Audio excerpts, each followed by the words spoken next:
Hello dear students, start करते हैं chemical equilibrium class matric chapter number 1।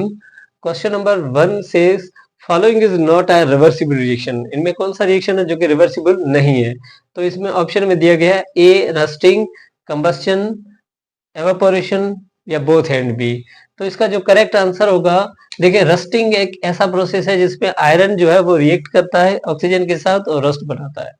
लेकिन यहाँ पर रस्ट जो है अगेन जो है वो आयरन और ऑक्सीजन नहीं बना पाता, तो इसलिए हम कहेंगे इट इज इरिवर्सिबल प्रोसेस। इसी तरह से कंबस्शन एक बर्निंग प्रोसेस होता है जिसमें कोई भी कंपाउंड जो है वो रिएक्ट करेगा ऑक्सीजन के साथ and will form water and carbon dioxide. तो ये water and carbon dioxide again जो है वो मीथेन और ऑक्सीजन नहीं बना पाते, इसलिए इस प्रोसेस को भी इरिवर्सिबल कहेंगे, यानी कि ये these both are not reversible process. Question number 2, following is are the characteristics of reversible reactions. जो रिवर्सिबल रिएक्शंस हैं उनमें कौन से कैरेक्टरिस्टिक पाए जाते हैं? तो ऑप्शन ए में है they never go to completion, B products again combine to form reactants, condensation is an example of reversible reaction, या ऑल ऑफ अबव। तो इसका जो करेक्ट आंसर होगा वो होगा ऑल ऑफ अबव, क्योंकि देखिए रिवर्सिबल प्रोसेस होते हैं वो कभी भी कंप्लीशन तक नहीं पहुंच पाते। क्यों? बिकॉज कि ए अगर कन्वर्ट हो रहा है बी में, तो B again converts into A and reaction goes on and not final product will be formed, जो कि पूरी तरह से जो है रिएक्टेंट्स हैं वो कन्वर्ट नहीं हो पाते। जो प्रोडक्ट होती है वो दोबारा से वो जो रिएक्टेंट्स बना लेती है। दैट्स व्हाई ये रिएक्शन वैसे ही चलता रहेगा, it never goes to completion. जब इसमें प्रोडक्ट्स जो है वो दोबारा से रिकम्बाइन हो सकते हैं और वो हो सकती है और दोबारा से they can convert into the reactants. और कंडेंसेशन एक ऐसा फिजिकल प्रोसेस है जिसमें जो है रिवर्सिबल प्रोसेस होता है, तो इसका जो करेक्ट आंसर होगा वो all of them. Question number 3, what do you mean by rate? तो इसमें एक, जब हम डेफिनेशन पढ़ रहे होते हैं केमिकल इक्विलिब्रियम की, जिसमें बताया गया है कि दोनों जो रिएक्शन हो रहे होते हैं फॉरवर्ड एंड बैकवर्ड, दोनों का रेट इक्वल होता है। तो इसमें पूछा गया है कि रेट कहते किसे हैं? It is equilibrium constant, it is change in concentration, या it is change in concentration per unit time, या हम कहेंगे it can not be defined. तो इसका जो करेक्ट आंसर होगा वो होगा change in concentration per unit time. एक टर्म है स्मॉल डी, जिसका मतलब है very very small change.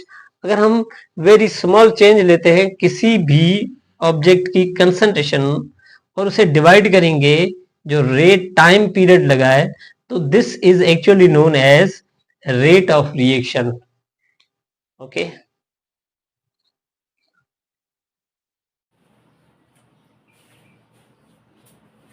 Question number 4, why chemical equilibrium is called dynamic equilibrium? यानी कि केमिकल इक्विलिब्रियम को हम डायनामिक इक्विलिब्रियम क्यों कहते हैं? आंसर है option A, it never goes to completion, represented by double arrow, always occurs in close system, या all of them. तो इसका जो करेक्ट आंसर होगा वो होगा it never goes to completion, इसलिए इसे जो है डायनामिक इक्विलिब्रियम कहा जाता है। It moves on, reactants get converted into product and products get converted into the reactants and the system moves on, that's why it never goes to completion, और इसलिए इसे कहते हैं dynamic equilibrium. Number 5, when reaction is at equilibrium the concentration of reactants and products are always, यानी कि जब कोई reaction, हमने ये ग्राफ पढ़ा होगा कि जैसे ही रिएक्शन स्टार्ट हो रहा होता है तो जो रिएक्टेंट्स हैं वो प्रोडक्ट्स में कन्वर्ट हो रही होती हैं, हो रहे होते हैं, और प्रोडक्ट्स जो हैं वो रिएक्टेंट्स में कन्वर्ट हो रही होती हैं। तो फाइनली जो जो कंसंट्रेशंस हैं रिएक्टेंट्स और प्रोडक्ट के, ऐसा हो भी सकता है कि इक्वल हो, लेकिन हमेशा इक्वल नहीं होते। लेकिन हमने ये ग्राफ बता रहा है कि they don't change, concentration do not change and remains constant. ठीक है, तो इनकी इसकी जो कंसंट्रेशन रहती है ऑलवेज कांस्टेंट। तो इसका जो करेक्ट आंसर होगा वो होगा B. Question number 6, which factor do not disturb chemical equilibrium. देखिए हम केमिकल इक्विलिब्रियम को डिस्टर्ब कर सकते हैं, उस रिएक्शन को फॉरवर्ड कर सकते हैं, बैकवर्ड कर सकते हैं बाय अप्लाइंग द फैक्टर्स, लेकिन इनमें एक ऐसा फैक्टर है जो केमिकल इक्विलिब्रियम को डिस्टर्ब नहीं करता, वो है कैटलिस्ट। अब देखें कैटलिस्ट का काम होता है रेट ऑफ रिएक्शन को फास्ट करना। जो पॉजिटिव कैटलिस्ट होते हैं उनका काम होता है रेट ऑफ रिएक्शन को फास्ट करना। तो केमिकल इक्विलिब्रियम में दो रिएक्शन होते हैं, एक फॉरवर्ड और एक बैकवर्ड, यानी कि एट द सेम टाइम वही कैटलिस्ट जो है फॉरवर्ड रिएक्शन को अगर फास्ट करेगा, बैकवर्ड रिएक्शन भी फास्ट होगा, and ultimately there will not be any effect on the chemical equilibrium. तो इसका करेक्ट आंसर ए है, वो है कैटलिस्ट।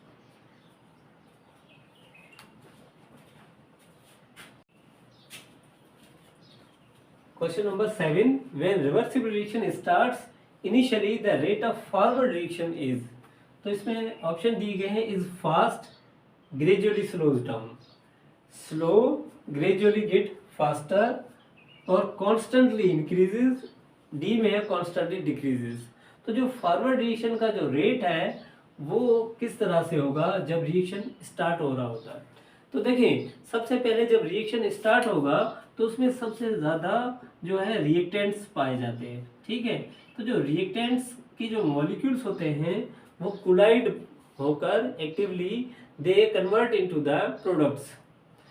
तो इनिशियली जो रिएक्टेंट्स के मॉलिक्यूल्स है वो ज़्यादा होते हैं, इस वजह से वो ज़्यादा जो है वो प्रोडक्ट में कन्वर्ट होंगे। दैट्स वाई जो इनिशियली जो रेट होगा इसका वो फास्ट होगा, एंड देन ग्रेजुअली जो है उसकी जैसे ही अमाउंट कम होती जाएगी रिएक्टेंट्स की तो रेट भी स्लो होता जाएगा। तो इसका जो करेक्ट आंसर है वो है A, is faster, gradually slows down. Question number 8, Kc is an equilibrium constant is defined as. देखिए Kc एक इक्विलिब्रियम कांस्टेंट है, तो किस तरह से हम Kc को डिफाइन कर सकते हैं। इसको डिफाइन करने के लिए हमें लॉ ऑफ मास एक्शन का पता होना चाहिए। Law of mass action, mass action दरअसल कहा जाता है कंसंट्रेशन ऑफ सब्सटेंस को, यानी कि कंसंट्रेशन अगर हम लेते हैं किसी भी सब्सटेंस की तो जनरली यहाँ पर जो है उसे कहा गया है मास एक्शन, ठीक है। और ये लॉ दो पॉइंट्स बताता है। ये बताता है कि जो सब्सटेंस हैं उसका जो रेट है, rate of substance depend on it's active mass, यानी कि जितना ज़्यादा एक्टिव मास होगा, जितनी ज़्यादा उसकी कंसंट्रेशन होगी, उतना वो फास्ट रिएक्ट करेगा कोई भी सब्सटेंस हो।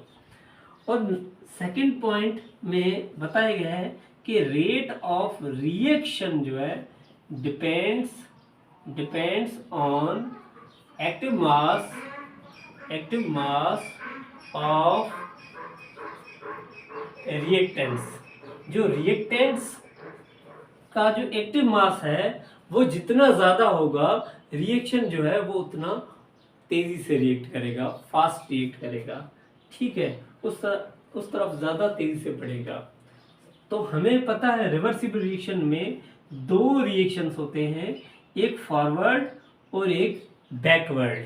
तो यहाँ पर अगर हम रेट की बात करें तो जो ए का जो रेट है वो डायरेक्टली प्रोपोर्शनल किसके है, उसकी एक्टिव मास से, लाइक दिस वन, सही। या हम कहेंगे कि रेट ऑफ फॉरवर्ड रिएक्शन, यानी कि रेट ऑफ फॉरवर्ड रिएक्शन। देखिए फॉरवर्ड में क्या हो रहा है, A is being converted into B. तो जो रेट ऑफ फॉरवर्ड है यहाँ पर रिएक्टेंट्स ए की है, ए है, तो उस पर जो है डिपेंड करेगा।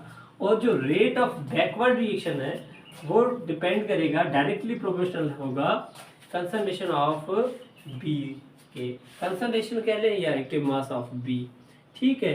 यानी कि रिएक्शन जो है वो दो है, एक फॉरवर्ड के लिए जो है कंसंट्रेशन हम किसकी लेते हैं ए की, जबकि बैकवर्ड के लिए जो कंसंट्रेशन होनी चाहिए ज़्यादा दैट इज बी की। ठीक है, यानी कि rate of forward reaction depending on the concentration of A and rate of backward depending on the concentration of B.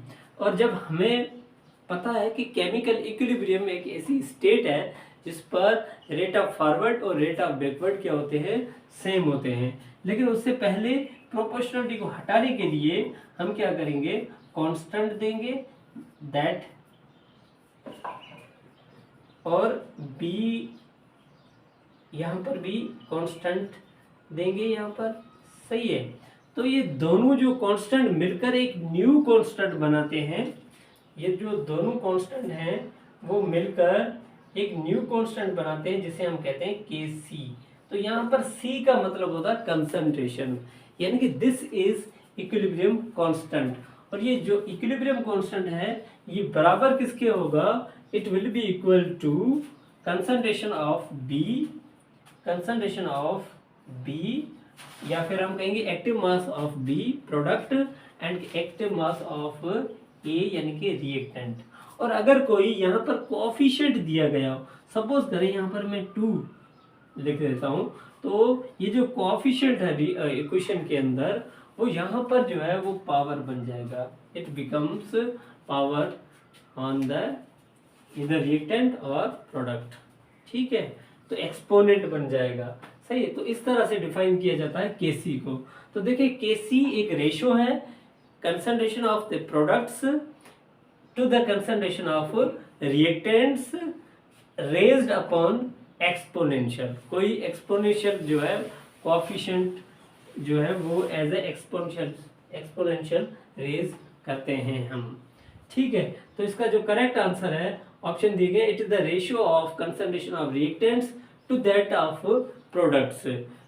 देखिए reactants to that of products, तो यहाँ पर जो लिखा गया है वो products to that of reactants लिखा गया है। तो इसका जो करेक्ट आंसर होगा वो होगा concentration of products to that of reactants, लेकिन सी में लिखा गया है ratio of concentration of product to that of reactants at equilibrium. लेकिन कौन सी कंडीशन पर जो है ये रेशियो लिया जाता है, तो ये रेशियो लिया जाता है एट इक्विलिब्रियम। तो इसका जो करेक्ट आंसर होगा वो होगा सी।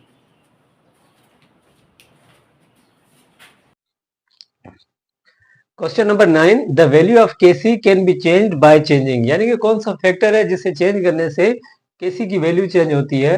तो ऑप्शन ए में है concentration, pressure, catalyst and temperature. तो इसका जो करेक्ट आंसर होगा वो होगा temperature, because KC only depends on temperature, it does not depend on concentration, pressure और catalyst. Question number 10, find the correct expression of KC for given reaction. ये जो reaction दिया गया है उसमें केसी का एक्सप्रेशन फाइंड करना है, और हमें पता है KC is the ratio of concentration of product, this one is the product to the concentration of reactant. तो इसका जो करेक्ट आंसर होगा वो होगा बी। अब यहाँ पर देख सकते हैं कि जो कोफिशिएंट्स थे वो इस एक्सप्रेशन में क्या है, एक्सपोनेंशियल, या हम इसे कहते हैं power. So this is the correct answer